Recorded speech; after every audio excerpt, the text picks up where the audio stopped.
Olá, sejam muito bem-vindos ao Miracles. Eu sou Vivian Kerlakian-Fakuri e hoje a gente vai falar: os erros têm tamanho? Têm diferença?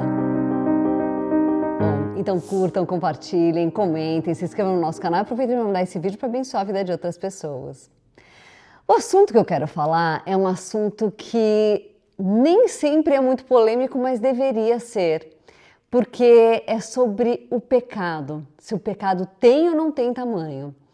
E desde que eu era criança, eu me lembro de que se falava muito, né? Ah, o pecado não tem tamanho. E até hoje a gente ouve isso. Ah, pecado não tem tamanho, pecado é tudo igual, pecar é pecar.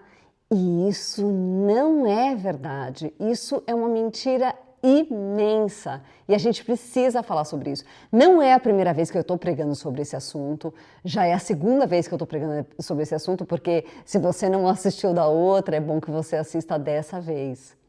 É lógico que é importante a gente falar que todo pecado ele separa de Deus. Então, lá em Romanos 3:23 ele fala, pois todos pecaram e estão destituídos da glória de Deus. Então, o pecado ele vai te separar sim, e daí não importa o tamanho do pecado, realmente ele vai te separar, né, da presença de Deus. Mas, sim, existem diferenças entre os pecados. Quando se fala, então nem todo o pecado tem a mesma gravidade, vamos analisar isso. Olha o que diz João 19:11. Aquele que me entregou a ti tem maior culpa. Isso é Jesus falando para Pôncio Pilatos, então ele falou, olha, Judas, ele está numa situação pior de pecado do que a tua, mas vocês dois estão pecando. Mas existe então uma diferença de tamanho de pecado com certeza, e aqui é o próprio Jesus falando.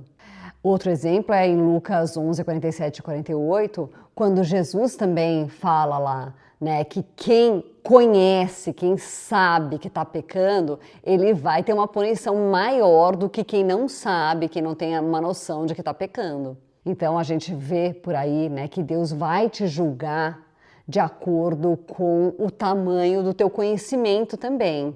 Isso é muito bom você ficar muito esperto. Uma vez que você passa a conhecer aquela verdade, passa a saber que aquilo é um pecado, você também passa a ser mais responsável pelas coisas que você faz. Assim como também é super importante a gente falar sobre as consequências do pecado. Uma coisa é você roubar um pão, né? Então a consequência de você ter roubado um pão é uma. A consequência de você ter matado uma pessoa é muito diferente. Então, isso me parece bastante óbvio. Eu não sei de onde começaram a falar que pecado não tinha tamanho. Eu acho que justamente porque, como todo pecado, ele te destitui da presença de Deus, então começou a se falar isso e houve aí toda uma confusão. Mas é óbvio que você matar uma pessoa vai ser muito diferente do que roubar um pão, né? As consequências serão muito diferentes. Lá em 1 Coríntios 6:18, Paulo fala sobre isso, né? Ele fala, fujam da imoralidade sexual, todos os outros pecados que alguém comete estão fora do corpo, mas quem peca sexualmente peca contra o próprio corpo. E aqui ele está falando, né, que pecar sexualmente é um tipo de gravidade bem exclusivo, porque você está pecando contra o teu próprio corpo, você está pecando contra você mesmo. Outra diferença é o pecado intencional e o pecado por fraqueza. Existe uma diferença aí. A gente vê lá em Hebreus 10:26, se continuarmos a pecar deliberadamente depois de recebermos o conhecimento da verdade, já não resta sacrifício pelos pecados. Né? Isso aqui é um caso muito específico, tá? É lógico que você pode se arrepender dos seus pecados e tudo, mas ele está falando aqui justamente sobre isso. Porque existe uma diferença entre você ter deliberadamente pensado e refletido sobre o pecado e outra coisa é você na última hora pecar. Porque no caso de você pecar super conscientemente, quer dizer, planejar de pecar, é porque você já não está mais nem aí com Deus. Existe também o pecado que é imperdoável, né, que é o pecado contra o Espírito Santo, é você falar contra o Espírito Santo, isso está lá em Mateus 12:31. Todo pecado e blasfêmia serão perdoados aos homens, mas a blasfêmia contra o Espírito Santo não será perdoada. Então esse também é um tipo de pecado que não tem perdão. E é lógico que é sempre bom a gente lembrar que o amor de Deus está acima de todos os pecados, que se você se arrependeu mesmo, né, de ter pecado e você pediu perdão para Deus, Deus vai te perdoar. É sempre importantíssimo a gente lembrar disso. Lá em 1 João 1,9 ele fala, né? Se confessarmos os nossos pecados, ele é fiel e justo para nos perdoar e nos purificar de toda injustiça.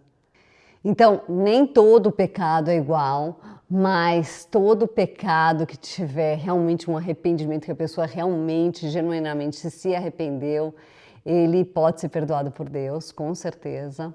E é bom lembrar também que Jesus já pagou pelos nossos pecados. Então, se você pediu perdão para Deus, é só isso que você precisa fazer. Você precisa se arrepender e pedir perdão e realmente você será perdoado. Você não precisa ficar com aquele peso porque você será perdoado.